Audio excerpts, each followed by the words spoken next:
I'm gonna give it a minute just to see if it's gonna do what I think it's going to do.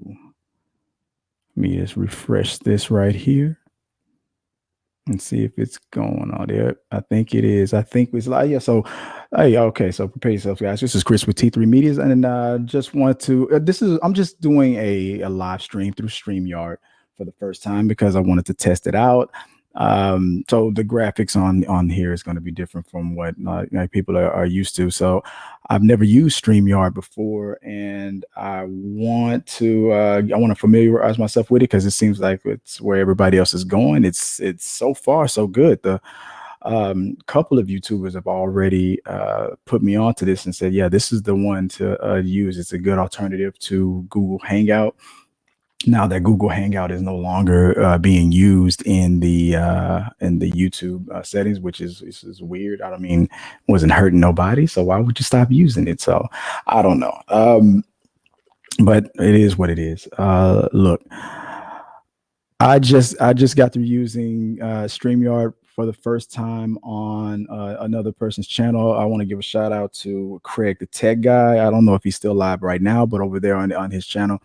Um, he invited me over to talk a little bit about what's going on with the Spider-Man thing. The question that came to me a while back, it also I guess it came to him as well, and they asked that question about using Miles Morales in the MCU is since Spider-Man is no longer in the MCU. And the short answer, I won't go into it like I did before. Again, is no, can't.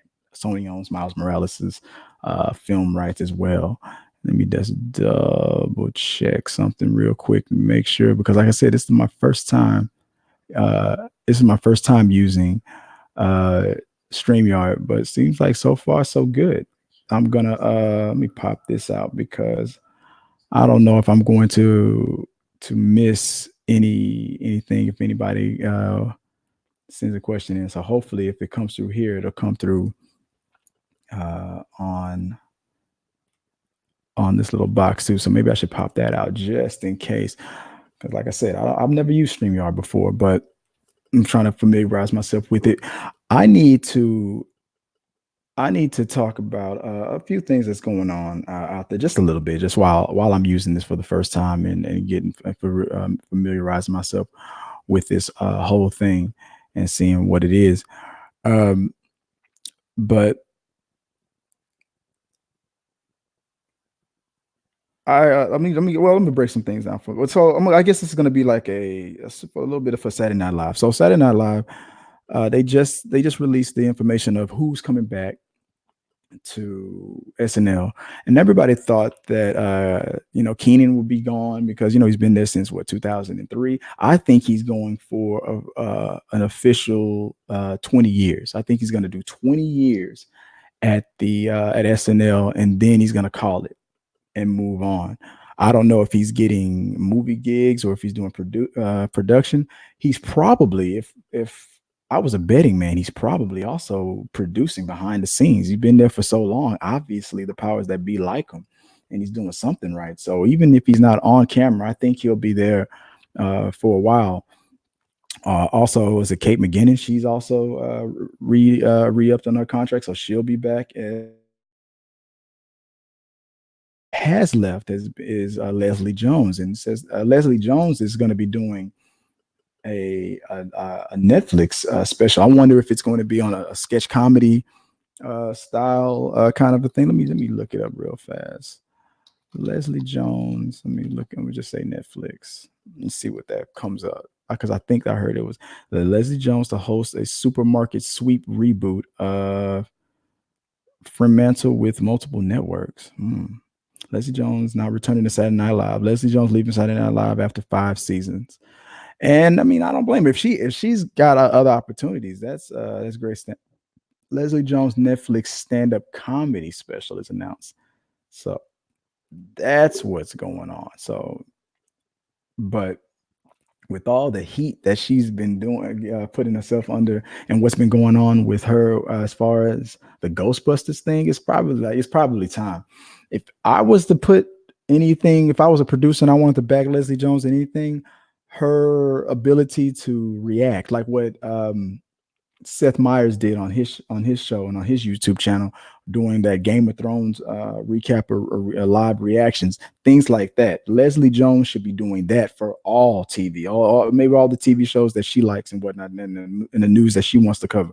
And that style where she's sitting on the couch and just hammering hard on everything that's going on. If I was to watch a Leslie Jones led show, it would be something like that. That's the kind of show that I would like to watch, because she was hilarious with Seth Meyers on the Game of Thrones stuff. But I think what it's saying is, let's see what it says right here. It says Leslie Jones visited Jimmy Kimmel Live on Thursday with a big announcement that Saturday Night Live star will be headlining her own stand-up comedy special for Netflix, dropping sometime in 2020. The yet untitled event will be produced by Jesse Collins Entertainment, an SNL staple since 2014. Jones has twice been nominated for Outstanding Supporting Actress in a Comedy Series at the Primetime Emmy Awards in 2017 and 2018. She's also an Emmy nominee this year for co-writing the lyrics to Upper East Side, a song featured on SNL's 44th season. Jones, additional TV probably saves Kevin probably saves the world. NBC's the Blacklist, Hulu's The Awesomes, Comedy Central's Workaholics, and affects the League. Jones also hosted the 2017 BET Awards and contributed to NBC Sports coverage of the 2016 and 2018 Olympic Games in Rio, respectively. Okay. So I mean, she's doing a lot of things, and she's been doing a lot of things. So this is going to be a stand up. I'm seeing here, so it's fine. I mean, I've never had a problem with Leslie Jones. I know she had her ups and she had her downs when it came to all those issues where people were hitting on her hard of us, like either by what she looked like or what she said, and things about the Ghostbusters. The only time when I going hard on the new Ghostbusters that's about to come out, because the 2016 reboot of Ghostbusters, it did flop, and there's just no denying it. The proof is in the pudding. It came out, people gave it a chance. A lot of it was better than what I thought it was going to be for the most part, and in the end, it just that ending was just horrible, and it just fizzled out. But if I'll give her a shot and see what's going on with her on Netflix and whatnot. So on other news, on the whole SNL thing, it's also been announced that Eddie Murphy is going to be coming back. It's been since what 2000, not since 1984 since he's officially been on the show. Now I don't count that 40th anniversary special that he did, because he was supposed to do a sketch. He backed out the last minute because he didn't want to diss Bill Cosby. They asked Keenan to do it, and I guess that was when people were like, "Did he do it? Did he do it?" And then the 37th accuser finally came out, and it was like, "You can't even defend this man anymore. It's just too much evidence against him."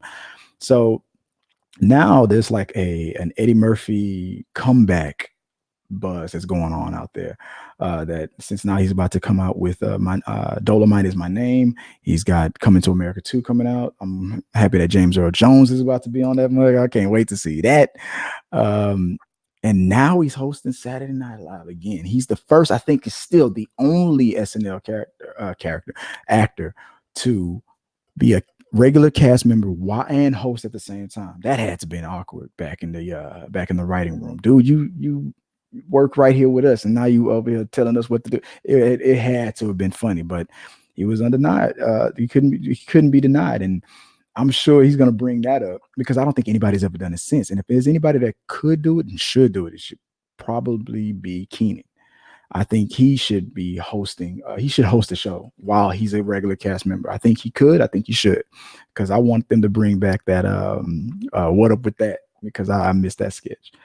But I can't wait to see what Eddie Murphy does. Will he be his own self? Will he do his old characters? Mr. Robinson. Now that we have these Mr. Rogers documentaries and movies coming out, it makes sense that he does Mr. Robinson's Neighborhood. The thing about Eddie Murphy, what you might not know, might not remember, is that Eddie Murphy back then, when he was a regular on the show, he prided himself on not doing the same thing twice.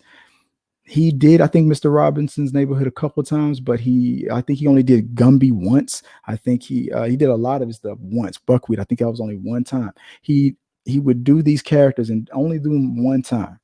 Out of all these years on the show, and that was weird. Now, I think it would be a good idea, would make sense if he brings those characters back.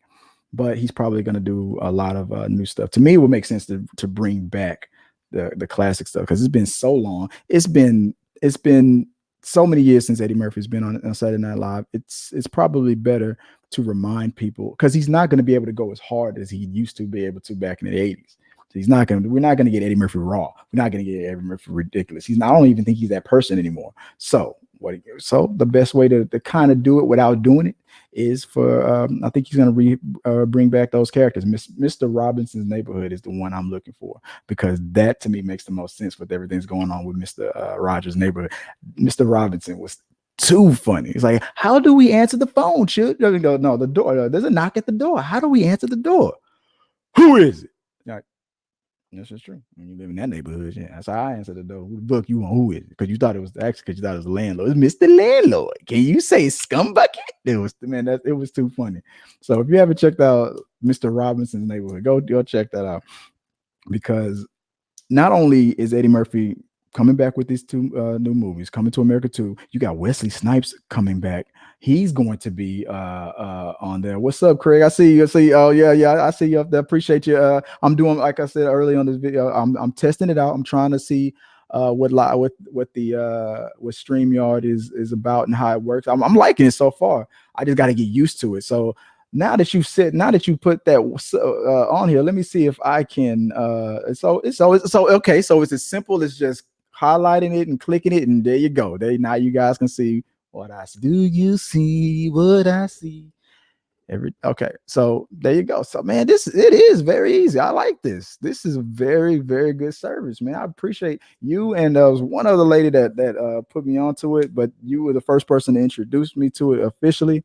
So and no, guys, I just for people who are watching now, or for people who might be watching after I finish streaming this, because I'm only going to do this for a few more minutes, testing it out. Go check out Craig the Tech Guy's channel. We just did a collab together. He invited me to go talk about Spider-Man stuff because he loved the way I almost popped the blood vessel in my brain when somebody sent me that question about Miles Morales, and I just went, no.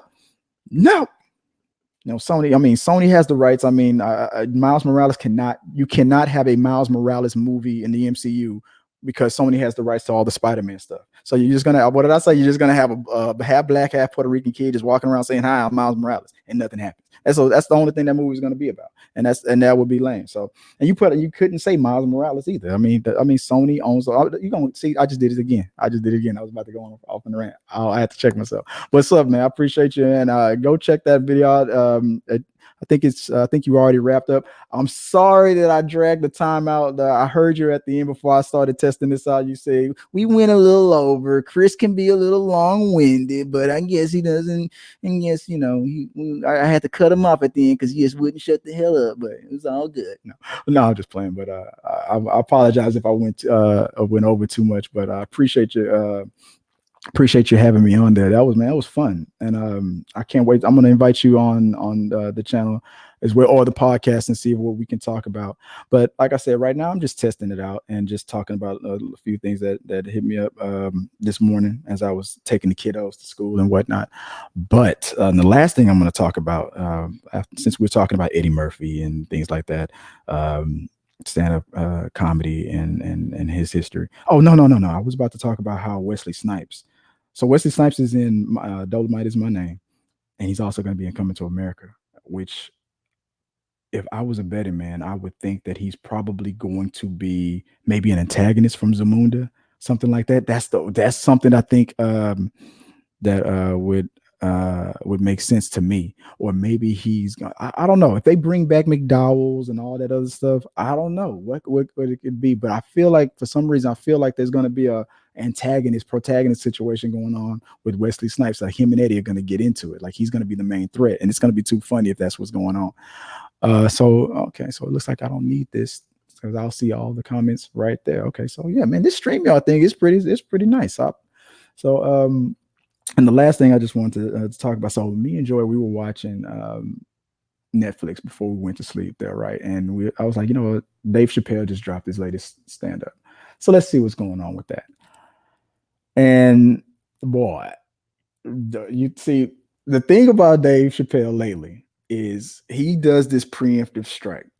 He'll talk about how people are being too sensitive and ragging on comedians too much and can't take a joke. He'll say that first, and then he'll hit you over the head with something that's just way from left field, way out of line with you. Like, dude, if you didn't do that preemptive strike about people being too sensitive or people trying to use Twitter all the time to shut people down and stuff like that, then you probably would be getting hashtag right now. But I think that was the whole purpose of it. He kind of did it a little bit in the first two specials. He kind of, I think that was just us getting a feel for what this special is doing. I only saw half of it, so I didn't finish it, but I was like, oh, this is a totally different Dave right here, man. Like, what is really going on? So if you have any, I don't know. I think this was the third. I think that Netflix only paid for 3 specials.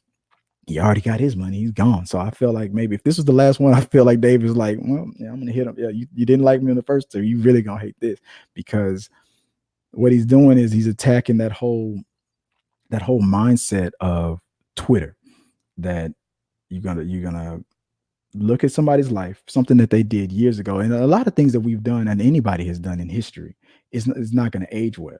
I mean, you probably don't know that Martin Luther King was, even though we celebrate his birthday every year, there was a lot of things that he was doing in his real life that you might not want to know about. So, I mean, anybody and everybody out throughout history, you dig a little deep, then you're gonna find something.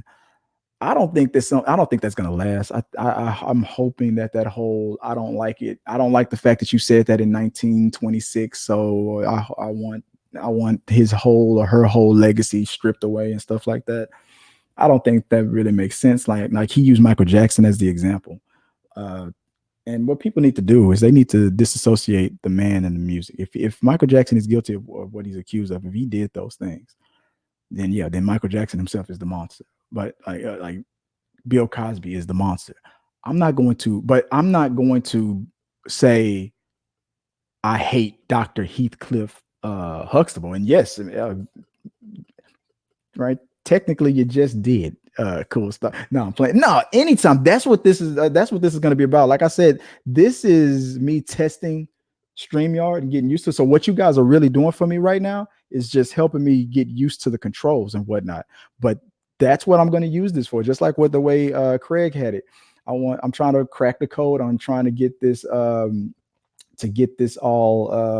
figured out. And I'm just familiarizing myself with the thing. But yeah, but cool stuff. I would tell you, if you don't know me, if you haven't seen my videos, if anybody knows me in real life, something like that, I like to tease. I like to play. I can laugh at myself. So my friends, and if you on this, and if you're watching me, you're one of my friends too. I would be like, yeah, you just did. That's your question. You only get one. That's yeah. So wait till tomorrow for your next question. No. Any question you got, just shoot away. You probably want to know. Yes, it's true. Yes, it's gone. I'm bald. Or whatever your question is, man. Yeah, send it up right away. Princess Star, I see you there. I appreciate you. Oh, man, I don't know why I feel like I know Princess Star. I feel like after all this time, like she's or he or she, I don't know. Princess Star, I don't know, man or female. I don't know. I don't know this person. Or do I? I feel like that's the mystery right there when it comes to Princess Star. See, let me see what you said right there. Nova can replace Spider-Man in the MCU. It's time. True. That could be technically. Do you remember that before the whole Sony Disney deal, the it was Black Panther that was supposed to be playing that role. Remember they played with that, where they had Tony and Captain America tugging at him on stage to play that whole, he was supposed to fill that Spider-Man void. All the stuff, then the time that you saw committed to Tom Holland when he got introduced in Captain America Civil War was supposed to be for Black Panther originally. Was going to fill that void. So Nova, yeah, I feel like because Nova has that same personality. I feel that Johnny the Human Torch also has that same jokey personality too. He could also be one. So yeah, Nova. I would also say Johnny was it Storm from the Fantastic Four could also fill that void. Let me go to the next one. Now and Cool Star, like I said, I appreciate and Princess Star, Princess Star, Cool Star. Y'all know each other. Is this the setup? Am I being set up? I appreciate you guys helping me out to figure out the logistics of all this stuff. So this is exactly what I want to use this for. I might make this the platform for We Got Your Mail to answer them live. Can Disney buy the Hulk's rights? Yes, they can. They got the money. I mean, if I was to quote Eminem, "Laugh, it's funny." They have the money to have somebody killed by somebody who has nothing. Um, yes, they could, but they won't. They just spent like what 70 billion for Fox. If they were gonna do it, they would have did it before they did that Fox deal. But what's going on with the Hulk right now is already working. So from what I've heard and what I'm hearing and what I'm seeing is that they are using the Hulk in the MCU anyway. They already got the rights to that. They can use the Hulk. They can make a Hulk movie. They just can't distribute it.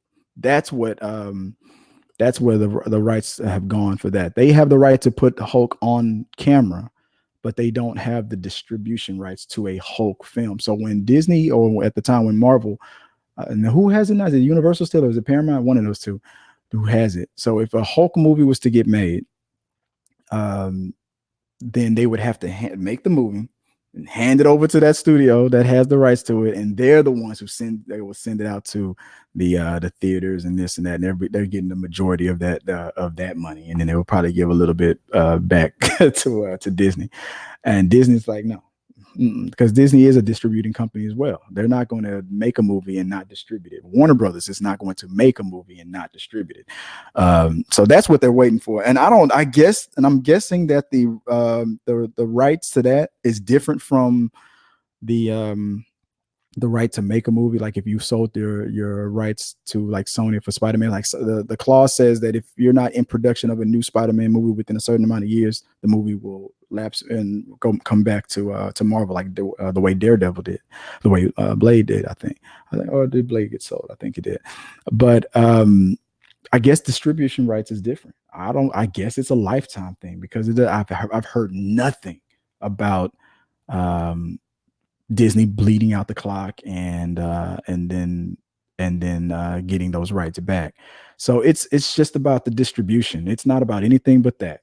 So they can make a Hulk movie, they just can't distribute it to the theaters, and that's a huge chunk out of the bottom line when it comes to the money that comes back on those ticket sales. So um, I gotta look into it, but from what I've seen, there's no expiration date on that. So there will probably never be a Hulk movie until Disney decides to give them what they want and take those rights back. But at the same time, they might not give them back. They might just hold it over there. But to me, it doesn't make any sense. You're not going to make a Hulk movie because Disney has the rights to that. Disney can't distribute it because they don't have the rights for that. It's a wash. It's a tie. So yeah, the only way to do it is if Disney pays them off whatever they're asking for. I'm not saying it's going to be like anywhere near 70 billion or that. I don't think it's worth that. It might just be a couple hundred million, maybe a bit. I don't know. I don't know. I know one thing though. They're going to get more back from than they had to pay to go get it. So because now the Hulk is hot, on the Avengers. So it's looking like that. And let me go to the next one. Why can't they just make a Spidey series? Because I thought, I thought that same thing when Craig asked me that question. When that question was presented to me when we were talking on his channel, I was about to say they could, and then I stopped myself right in the middle of it because I realized there's no precedent to it. There has never been a live action version on TV of any Marvel character that another studio owns the rights to. And I think it's not just the movie rights. I think it's that live action that's because I think that's what we say. It's live action. Sony has the rights to make a live action Spider-Man. Fox had the rights to make a movie, X-Men. It was Fantastic Four and all those other characters, right? So live action just means that if you have a breathing, living human being pretending to be that character, it doesn't matter if it's on the big screen or not. If you put a camera in front of them and you have a director behind it saying action, you got the lights and all that stuff, and you're about to film, that counts. And I thought, just like you, I thought, why couldn't they just put Spider-Man here or there? Then I thought about it in a split second. I was like, no, it's only been cartoons. The only time they've ever done it is with T-shirts, cartoons, video games, and all other platforms. There has never, you can't put Spider-Man because I don't think they've never done it with any of the other characters. So I think live action covers all of it. So if you get an actor, call them that character and put a camera in front of them, you violated the contract, and it's a lawsuit. That's why it's never happened. And I believe I'll go back and look, but I think that's why. And I'm gonna make this the last one. Who owns the rights to Morbius? Morbius is considered I think you're talking about Michael Morbius. Morbius is considered a Spider-Man villain. So Sony owns Morbius. And that goes for, and like I was saying on Craig's channel, that goes for anybody that was made before, during, and after that contract was signed. Anything under Spider-Man lore or canon is owned by Sony when it comes to live action. That's why Sony is in the works of, I heard they're still in the works of that Morbius movie. I think Jared Leto is going to play Michael Morbius, which could open some doors. I think they're still going to do Kraven the Hunter. If I was a bed man, if I was to make a part, I would save him for part 3 of Spider-Man. Here's my theory. I'm gonna say this. This is gonna be one of the last things. Here's one thing I think Sony could do if they don't go back to the MCU, which I feel like they will. But if they don't, by the time they're in production of a Spider-Man 3, here's what I think they could do. Because Spider-Man was wearing one of those Tony Stark made suits when, in the end, that whole Peter Parker is Spider-Man thing. What if, because that suit does have that augmented reality, when Tony Stark is in his helmet and he's looking at all those things in front of his face while he's talking to Friday or talking to whatever, or to Edith or whatever, whoever, you can see all those things. That's called augmented reality. What if Mysterio, the new Mysterio, because I feel like Ralphie, that guy, that the dude that played Ralphie on the Christmas Story, I feel like he's now the new Mysterio. I feel like when he did that, here's my theory. I think originally, yes, it was actually on the big screen where everybody could see it. But if Sony wanted to, they could say it was really augmented and only Peter could see it. And that's what they hacked into, and as a warning. So if you want to say Peter's secret is still safe, I feel like that's an easy way to do it. That they hacked into his augmented reality mainframe over his eyes and showed him what could happen if you keep messing with us. And maybe that might lead into maybe the first half or the first act of Spider-Man Part 3, where he has to take out the remaining Mysterio guys or use the Agents of S.H.I.E.L.D. to help him, or you can't, just to hunt them down and take them out. And then maybe that'll lead into a Sinister Six thing when he gets caught. And like I said on the other channel, and that's how you bring Jake Gyllenhaal back. I feel like Jake Gyllenhaal should be dead, but if when he's pretending to be Mysterio, he can make himself look like Jake Gyllenhaal, and that's how you're able to bring the actor back. That's how I solved that problem. That's just me. So that's that right there. That's good enough for me. I'm gonna call it from this, but I appreciate you guys sending me the questions, letting me test this thing out, and so far I like it. I love it, and I'm gonna do it this way from now on when I do a We Got Your Mail. So thanks guys for helping me test this out, and I'm gonna sign off. Appreciate once more. Shout out to Craig. Go to Craig the Tech Guy, and check out the collaboration that we did, and send him questions. Dude knows what he's talking about when it comes to video games and these movies and stuff too. So I appreciate him letting me on his channel. And let me show you what it looks like just in case real quick. This is what it is. Craig the Tech Guy. And that dude is funny. I like what he said when he closed the show. He said you can't let the terrorists win. So that's how I'm gonna say it right here. So watch the channel, subscribe. Otherwise, the terrorists will win. I stole that from Craig, so I appreciate that. Till next time, guys. Hey, peace.